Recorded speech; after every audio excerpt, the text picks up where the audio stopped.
एक संपन्न परिवार जिसके पास करोड़ों की संपत्ति थी, लेकिन इस संपत्ति के वारिस के नाम पर केवल एक दिव्यांग बेटा था। एक शिक्षण संस्थान की चांसलर सुधा देवी, जो कैंसर से जिंदगी की जंग लड़ रही थी। कैसे भी सुधा देवी अपने वंश को चलाने के लिए एक पोते का मुंह देखना चाहती थी। सुधा ने अपने दिव्यांग बेटे की शादी एक लड़की से की, लेकिन जब उसे लड़के के दिव्यांग होने की बात पता चली तो वो लड़की घर छोड़कर चली गई। जिसके बाद सुधा हार मानकर बैठ गई थी कि अब उनके बेटे की शादी नहीं होगी। लेकिन एक महिला उनके पास आती है और बेटे की शादी की बात कहती है। सुधा उससे कहती है कि कोई लड़की दिव्यांग से शादी नहीं करेगी।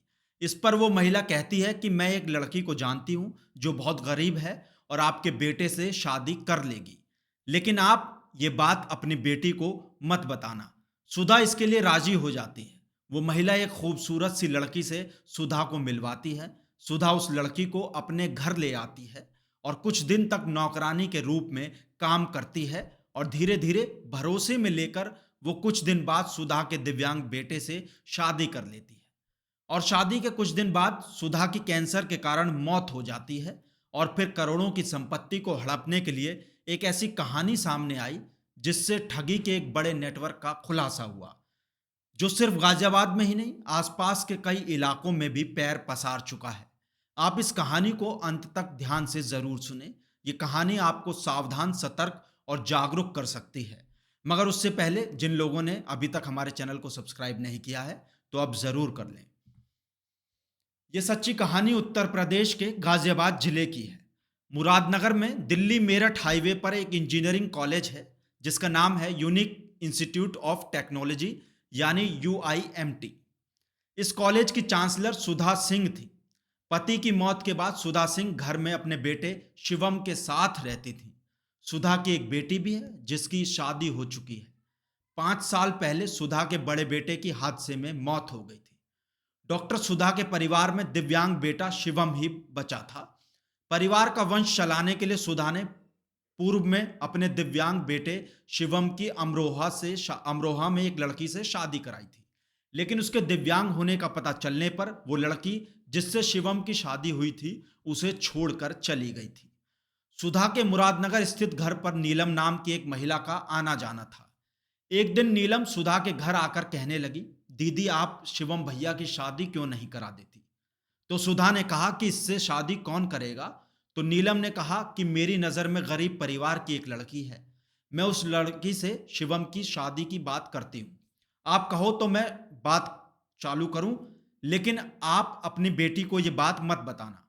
बेटे की शादी की बात सुनकर सुधा सिंह को खुशी हुई कि उसकी गृहस्थी बच सकती है और उसका वंश भी चल जाएगा।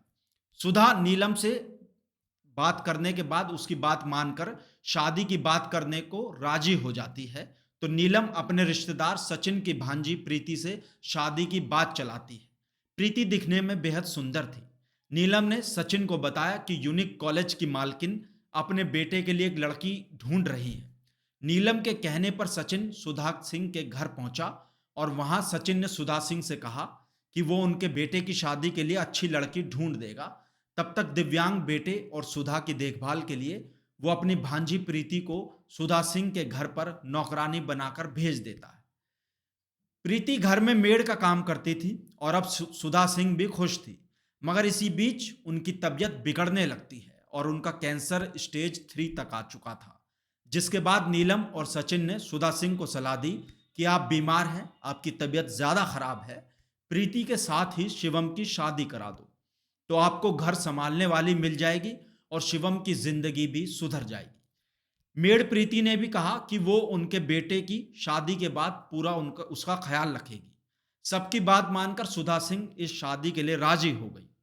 तभी नीलम ने अपने घर पर ही प्रीति और शिवम के गले में फरवरी के महीने में माला डलवाई और फोटो खींच लिया, जिसमें दोनों के साथ सुधा भी खड़ी हुई दिखी थी। मां खुश थी कि बेटे को जीवन साथी मिल गया है, मगर उन्होंने इसके बारे में अपनी बेटी को कभी नहीं बताया। कुछ दिन सब कुछ ठीक ठाक चलता रहा, फिर अचानक बहू के बर्ताव में बदलाव आने लगा और वो सास से झगड़ने लगी। कुछ दिन बाद वो झगड़ा कर हरियाणा के सोनीपत अपने मायके चली गई। सुधा ने प्रीति के हाव भाव देखकर पहले ही अपनी करीब 200 करोड़ की सारी संपत्ति की वारिस अपनी बेटी को बना दिया था। सुधा की तबीयत खराब हुई तो उनकी बेटी आकांक्षा उनके घर आई। उन्होंने प्रीति को देखकर पूछा तो प्रीति ने खुद को घर की नौकरानी बताया। प्रीति के घर में रहने के तौर तरीके को देखकर आकांक्षा को शक हुआ और उन्होंने प्रीति से एक पेपर पर लिखवा लिया कि वो यहाँ एक नौकरानी के रूप में रह रही है। इसी बीच सुधा सिंह की अचानक तबीयत ज्यादा बिगड़ जाती है तो उन्हें गंभीर हालत में अस्पताल में भर्ती कराया जाता है, जहां 7 अगस्त 2023 को कैंसर से उनका निधन हो जाता है। सुधा सिंह की मौत होने के बाद प्रीति मायके से वापस सुधा के घर पर आकर रहने लगी। सचिन, प्रवेश और नीलम भी उसके साथ घर में रहने लगे। कोई पूछता तो वो नीलम को अपनी मौसी बताती थी। उधर बेटी आकांक्षा मां की मौत के बाद भाई की देखभाल के लिए अपने पति के साथ मां के घर में ही शिफ्ट हो जाती है। प्रीति के ऊपर उसे पहले से ही आकांक्षा को शक था तो उससे नौकरी छोड़ने को कहती है। आकांक्षा की बात सुनकर प्रीति भड़क गई और उसने बताया कि वो इस घर में नौकरानी नहीं बल्कि इस घर की बहू है। उसने कहा कि उसकी शिवम से शादी हो गई है। प्रीति ने एक फोटो दिखाकर कहा कि उसके पास शिवम से शादी का ये सबूत है। फोटो में प्रीति शिवम के साथ गले में माला डाले हुए खड़ी थी। दोनों सुधा सिंह से आशीर्वाद लेते हुए दिखाई दे रहे थे। आकांक्षा के पैरों तले जमीन खिसक गई। उसे इस बारे में कुछ भी नहीं पता था। आकांक्षा को इस शादी पर शक हुआ क्योंकि मां ने यह बात उसको कभी नहीं बताई। ना तो ये शादी कहीं रजिस्टर्ड थी और ना ही मंदिर में हुई और ना ही कभी 7 फेरे हुए। इससे पहले कि वो कुछ समझ पाती, प्रीति और उसके बाकी के साथी उसे धमकाने लगते हैं। साथ ही आकांक्षा पर घर से निकालने का आरोप लगाकर पुलिस को शिकायत भी दे दी गई। इस वजह से कई बार पुलिस उनकी सूचना पर घर भी पहुंची। आकांक्षा ने इस पूरे मामले की शिकायत जाकर पुलिस कमिश्नर अजय कुमार मिश्रा से कर दी और शक जताया कि प्रीति ने फ्रॉड करके संपत्ति हड़पने के लिए मेरे भाई के साथ शादी की है। मुरादनगर थाना पुलिस ने 22 सितंबर को इस केस में एक मुकदमा दर्ज कर लिया और फिर जांच शुरू कर दी गई। पुलिस की जांच के दौरान सचिन का नाम सामने आया। वो गाजियाबाद में नूरपुर गांव का रहने वाला है और मसूरी थाने का हिस्ट्री शीटर भी है। सचिन पर मुरादनगर, मसूरी और सिहानी गेट थाने में धोखाधड़ी के कई मुकदमे दर्ज हैं। पुलिस के मुताबिक सचिन ने ही रोहतक, हरियाणा की रहने वाली प्रीति को सुधा सिंह के घर पर बतौर मेड रखवाया था, क्योंकि सचिन का सुधा सिंह के घर पर आना जाना था। वो जानता था कि सुधा को कैंसर है और उन पर उनके नाम पर करोड़ों रुपए की संपत्ति भी है। पुलिस ने सचिन को सोमवार को गिरफ्तार कर लिया। पूछताछ में सचिन ने बताया करोड़ों रुपए की प्रॉपर्टी हथियाने के लिए उसने प्रीति को मेड बनाकर घर में भेजा था। प्रीति ने धीरे धीरे सुधा को अपनी बातों में फंसाया और ऐसे वक्त में उनके मंद बुद्धि बेटे से शादी करवा दी जब वो कैंसर की आखिरी स्टेज पर थी। उस वक्त वो शादी का विरोध भी नहीं कर सकती थी और बेटे को इस बारे में कोई समझा भी नहीं सकता था। पुलिस पूछताछ में सचिन ने बताया, हम सुधा सिंह की कैंसर से मृत्यु का इंतजार कर रहे थे। 7 अगस्त को उनकी मौत के तुरंत बाद ही प्रीति ने अपने गैंग की अन्य 2 महिलाओं प्रवेश और नीलम को इस घर में बुला लिया।